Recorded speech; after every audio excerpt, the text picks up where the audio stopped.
এরপরের প্রশ্ন হলো, দেশে কোটা বিরোধী আন্দোলন চলছে, রাস্তা ব্লক করে আন্দোলন হচ্ছে, আবার পুলিশে হামলা করতেছে ছাত্রদের উপরে, সম্পর্কে ইসলাম কি বলে? আমরা কোটা বিষয়ের আগে গত লাইভের সম্মত একটা প্রশ্নের উত্তর দিয়েছি। আমরা বলেছি যে কোটার ব্যাপারে যদি একেবারে যৌক্তিক পর্যায়ে, যৌক্তিক পরিসরে কোটা থাকে, কোনো পঙ্গু, কোনো আপনার অসহায় পিছিয়ে থাকা মানুষকে আগায় আনার জন্য অথবা বিশেষ কোনো অবদানের জন্য কোনো ব্যক্তির পুরস্কার স্বরূপ, তাহলে সেটা ইসলাম অ্যালাউ করে ওই পরিসরে। কিন্তু এর বাইরে আপনার কোটা যদি অযৌক্তিক হারে থাকে এবং সুবিধাবঞ্চিত মানুষদেরকে আগায় দেওয়ার এবং যারা কোনো ক্ষেত্রে অবদান রেখেছে তাদেরকে কোনো সুবিধা দিতে গিয়ে জেনারেল পিপলকে যদি সুবিধা তাদের তুলনায় অনেক কম দেওয়া হয়, সামান্য কিছু মানুষের স্বার্থ রক্ষা করতে গিয়ে যদি মেজরিটি মানুষের স্বার্থ ক্ষুণ্ণ হয়, তাহলে সেটা অবশ্যই শরীয়তের দৃষ্টিকোণ থেকে বা কোনো বিবেচনাতে সেটা জায়েজ হওয়ার কথা নয়। সো এই বিষয়টা নির্ভর করে যে আসলে রেশিওটা কি থাকছে, যৌক্তিক থাকছে নাকি অযৌক্তিক থাকতে, বাকি মূল বিষয়টা নিষিদ্ধ নয়, এটি মৌলিকভাবে কোনো অপরাধ নয়। মেয়েদের কোটা বিষয়ে আমরা বলেছি বিভিন্ন সময় যে মেয়েদের আল্লাহ রাব্বুল আলামিন সৃষ্টি করেছেন, তারা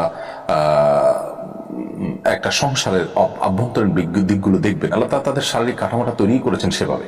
আপনি দেখুন, নারীর শারীরিক কাঠামোটাই এরকম যে তিনি বাসা বাড়িতে তার অবস্থান করা, তার বাসা বাড়িতে কাজ করা তার জন্য অধিকতর উপযোগী, গর্ভধারণ করার ক্ষমতা, তার বক্ষে সন্তানের খাবার, এসব বিষয়গুলো প্রমাণ করে যে আসলে তিনি পুরুষের মতো বাহিরে কাজ করে বেড়াবেন না সাধারণ অবস্থাতে, কিন্তু মেয়েদের অঙ্গনে মেয়েদের সার্ভিস দেওয়ার মতো কাজগুলো, যে বিষয়গুলো আছে সেই বিষয়গুলোতে তিনি অবশ্যই কাজ করবেন। এবং এই জায়গাটাতে তিনি যখন কাজ করবেন তখন তার পর্দা প্রসিদ্ধ বিষয়গুলো যথাসম্ভব লক্ষ্য করা হবে। অতএব মেয়েরা বাইরে কাজ করা তাদের জন্য ইসলাম জায়েজ রেখেছে, কিন্তু তাদেরকে কোটা দিয়ে, বিভিন্ন কোটার মাধ্যমে তাদেরকে বাইরে বের করে আনা এবং পুরুষদের তুলনায় তাদেরকে অগ্রাধিকার দেওয়া, এগুলোর কারণে সমাজে অস্থিরতা তৈরি হয়। পশ্চিমারা আমাদেরকে, যারা যখন ক্ষমতা আসেন আমাদের সরকাররা, তারা এই সমস্ত আপনার কাজের বিনিময়ে লোন টোন দিয়ে, একরকম লোন টোন ইত্যাদির মধ্যে শর্ত দিয়ে তারা নারীর ক্ষমতায়নের নাম দিয়ে মেয়েদের অযৌক্তিক হারে কোটা দিয়ে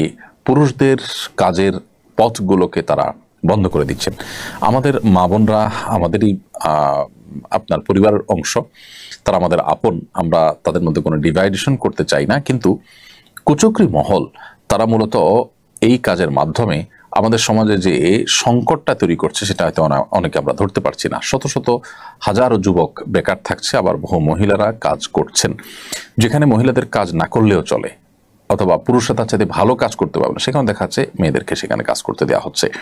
তো এই বিষয়গুলোর কারণে পুরুষদের মধ্যে বেকারত্ব তৈরি হচ্ছে, যার ফলে সন্ত্রাস, চাঁদাবাজি, মাদক এগুলোর পরিমাণ বেড়ে যাচ্ছে। যার কারণে এগুলোকে নিয়ন্ত্রণ করতে হলে এই অযৌক্তিক হারে যে কোটার আপনার বন্টন রয়েছে বা কোটা রয়েছে, সেটিকে অবশ্যই সংশোধন বা সংস্কার করা প্রয়োজন আছে। বিশেষ করে আমি স্পেসিফিকলি এই জায়গাটা বললাম, নার্সিং পেশা সারা পৃথিবীতে মেয়েদের অগ্রাধিকার দেওয়া হয়। এর পক্ষে যত যুক্তি দেওয়া হোক না কেন, পুরুষদের কি নার্সিং পেশা করতে ইচ্ছা করে না? তাদেরকে অগ্রাধিকার না দেওয়ার কি কারণ থাকতে পারে? এবং মেয়েদেরকে, তাদেরকে যে আমরা বাহিরে চাকরি নাম দেওয়ার নাম করে, স্বাধীনতা বা অধিকার দেওয়ার নাম করে তাদেরকে আমরা বাহিরে বের করছি, তাদের আভ্যন্তরীণ যে কাজটা, ঘরের ভেতরে যে কাজটা, তাদের শারীরিক কাঠামোতে আল্লাহ তাআলা যে সমস্ত দায়িত্বের বিষয় দিয়ে রেখেছেন, সেগুলো কি কোনোটা পুরুষরা করতে পারছেন? তাহলে সেক্ষেত্রে তাদেরকে অধিকার দেওয়া হচ্ছে নাকি তাদের দিয়ে ডাবল ডিউটি করানো হচ্ছে?